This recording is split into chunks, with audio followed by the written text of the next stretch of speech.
도널드 트럼프는 러시아 대통령 블라디미르 푸틴에게 완전히 실망했고 이제야말로 크렘린에 진짜 압박을 가할 때가 왔다고 밝혔다. 백악관 소식통에 따르면 미국 대통령은 러시아의 그림자 함대 유조선을 납포하기로 결정했으며 강력한 제재 법안 추진도 승인했다. 블라디미르 푸틴에게 점점 더 실망하고 그를 우크라이나 전쟁 종식의 가장 큰 장애물로 여기게 된 후 트럼프 측은 푸틴에게 더 이상 협상할 시간과 기회가 없다고 밝혔다. 미국 대통령은 압박에 나서기로 했다.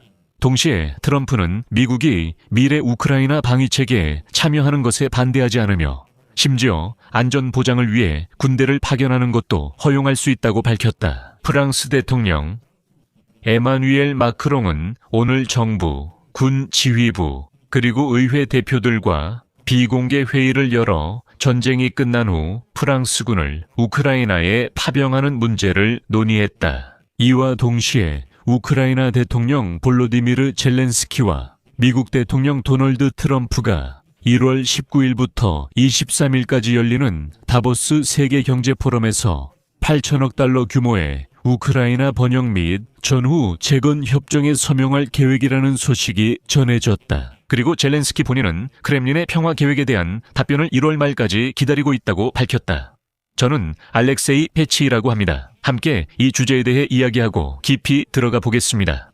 하지만 시작하기 전에 채널 구독과 이 영상의 좋아요를 눌러주시고 댓글도 남겨주시면 감사하겠습니다. 이것은 유튜브 콘텐츠 홍보에 큰 도움이 되며 저도 정말 감사하겠습니다. 그리고 제 텔레그램 채널 패치 뉴스도 구독해주세요. 링크는 설명란에 있습니다. 자, 그러면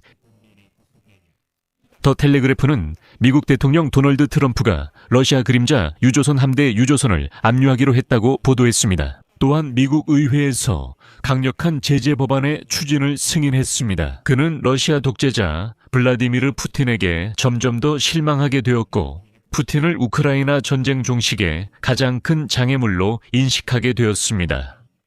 이 매체의 소식통에 따르면 백악관의 이러한 조치는 모스크바의 평화적 해결책을 모색할 시간이 줄어들고 있다는 신호입니다. 트럼프 행정부는 푸틴이 의도적으로 협상 과정을 지연시키고 있다고 보고 있기 때문입니다. 트럼프의 최측근 인사 중 한 명은 그의 접근 방식을 당근과 채찍이라고 설명하면서 사실상 당근은 이미 끝났다고 언급했습니다. 또 다른 소식통은 러시아의 2걸음 앞으로 1걸음 뒤로 전술이 트럼프에게 점점 더 부담이 되고 있다고 강조했습니다. 푸틴. 과거 트럼프는 푸틴에 대해 긍정적으로 언급하는 경우가 많았고 우크라이나 전쟁이 길어지는 책임을 푸틴에게 돌리기도 했습니다. 하지만 이제 그의 행정부의 입장은 점차 유럽 동맹국들의 입장과 가까워지고 있습니다. 유럽 동맹국들은 모스크바가 의도적으로 시간을 끌고 있으며 전쟁을 실제로 끝낼 의지가 없다고 보고 있습니다. 자, 그리고 여기서 우크라이나에게 가장 큰 점이 있습니다. 더 텔레그래프에 따르면 워싱턴은 러시아가 합의에 대한 의지를 보이지만 구체적인 항목을 논의할 때는 입장을 더욱 강경하게 만들거나 일시적으로 협상에서 이탈하는 상황에 점점 더 자주 직면하고 있다고 합니다. 반면 우크라이나는 타협에 더 큰 의지를 보이고 있습니다. 트럼프가 푸틴의 평화 의도를 믿는다는 발언은 키이우의 유럽 파트너들에게 우려를 불러일으켰습니다. 유럽에서는 트럼프와 푸틴 사이에 따뜻한 접촉 뒤에 종종 우크라이나 민간 인프라에 대한 미사일과 드론 공격이 이어졌다고 지적했습니다. 이러한 상황에서 트럼프 행정부의 사고방식은 그 어느 때보다 유럽의 분쟁 시각에 가까워졌습니다. 푸틴의 지속적인 잔혹함과 비열한 행동, 그리고 그의 술수들은 백악관 행정부에 의해 결코 간과되지 않고 있습니다. 자, 이제 그렇습니다. 도널드 트럼프 본인도 전날 러시아의 그림자 선단 소속 유조선이 또다시 납포된 후 이렇게 말했습니다. 인용하자면 우리는 러시아, 일종의 반쯤 러시아 선박을 납포했습니다. 그리고 러시아는 그 선박을 우리로부터 지키지 않기로 결정했습니다. 이것은 중대한 조치였습니다. 도널드 트럼프는 공화당 상원의원 린지 그레이엄이 발의한 강력한 제재 법안에 승인 신호를 보냈습니다. 이 법안은 러시아 에너지와 원자재를 구매하는 국가에서 수입된 상품에 최대 500% 관세 부과를 포함하고 있음을 상기시켜 드립니다. 이후 도널드 트럼프는 러시아가 재침공해도 미국이 우크라이나 군사 지원을 주도하지 않겠다고 밝혔습니다. 하지만 여기서 성급하게 결론을 내리지 마십시오. 도널드 트럼프는 주된 책임은 유럽 동맹국들이 져야 한다고 밝혔지만 미국도 완전히 손을 떼는 것은 아니라고 했습니다. 트럼프는 미국이 우크라이나의 미래 방위 체계에 참여하는 것에 대해 전혀 반대하지 않는다고 언급했습니다. 하지만 그는 러시아의 재침공 위험이 없다고 보기 때문에 그렇게 생각한다고 했습니다. 인용문입니다. 저는 러시아에 재침공이 없을 것이라 확신합니다. 그렇지 않았다면 동의하지 않았을 겁니다. 1월 7일 더 타임스는 런던과 파리가 의지 있는 국가연합으로 우크라이나에 1만 5천 명의 군인을 파견할 준비가 되어 있다고 보도했습니다. 이 병력은 잠재적인 평화협정의 조건 준수를 감독하기 위해 투입될 것으로 예상됩니다. 이와 관련해 프랑스 대통령 에마뉘엘 마크롱은 정부, 군 지휘부, 그리고 의회 대표들과 비공개 회의를 열어 전쟁 종료 후 우크라이나에 프랑스군을 파견하는 문제를 논의했으며 전반적으로 이 아이디어에 반대하는 사람은 없었다고 전해집니다.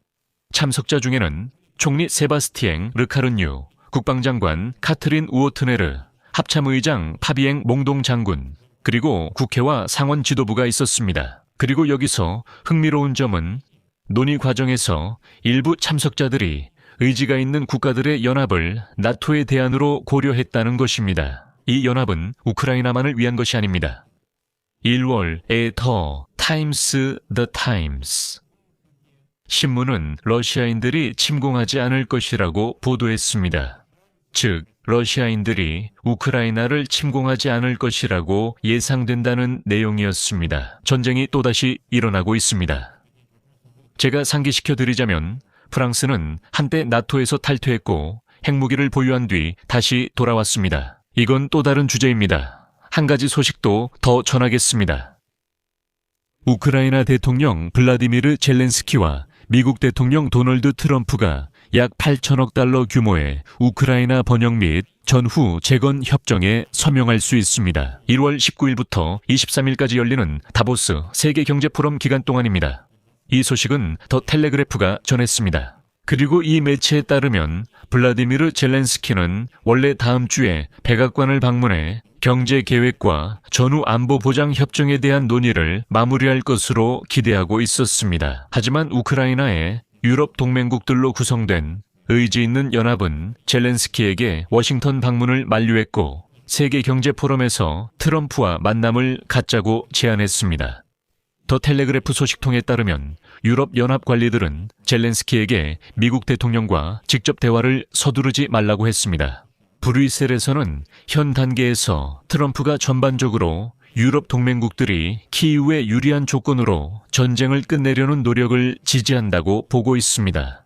이른바 번영 계획이라고 불리는 이 계획은 우크라이나의 재건과 경제 재도약을 위해 10년 동안 약 8천억 달러를 유치하는 것을 목표로 하고 있습니다. 보도에 따르면 키이우는 미국이 전후 재건에 참여할 수 있는 기회를, 특히 트럼프가 관심을 가질 만한 프로젝트에 제공함으로써 워싱턴이 우크라이나에 신뢰할 수 있는 안보 보장을 제공할 의지를 높일 수 있기를 기대하고 있습니다. 즉, 미국인들이 경제에 투자하고 자금을 투입한다면 당연히 그 자산을 보호하고 싶어 할 것이라는 논리입니다.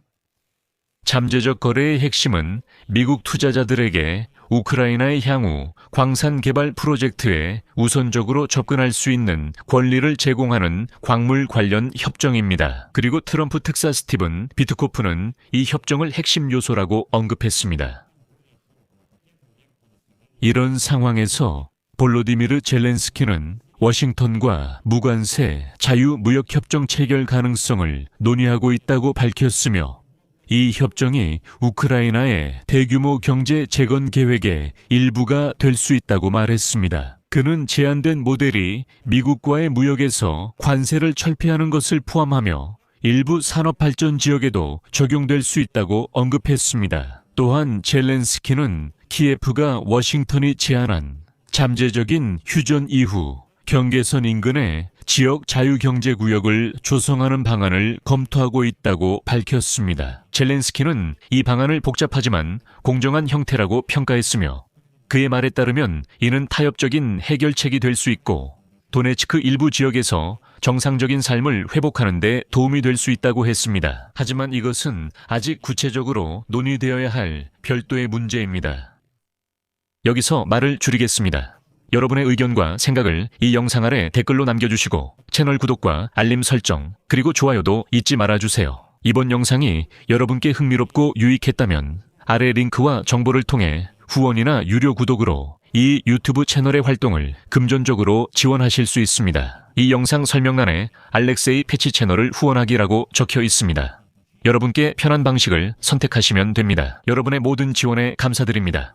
오늘은 여기까지입니다. 건강 유의하시고 모두 안녕히 계세요.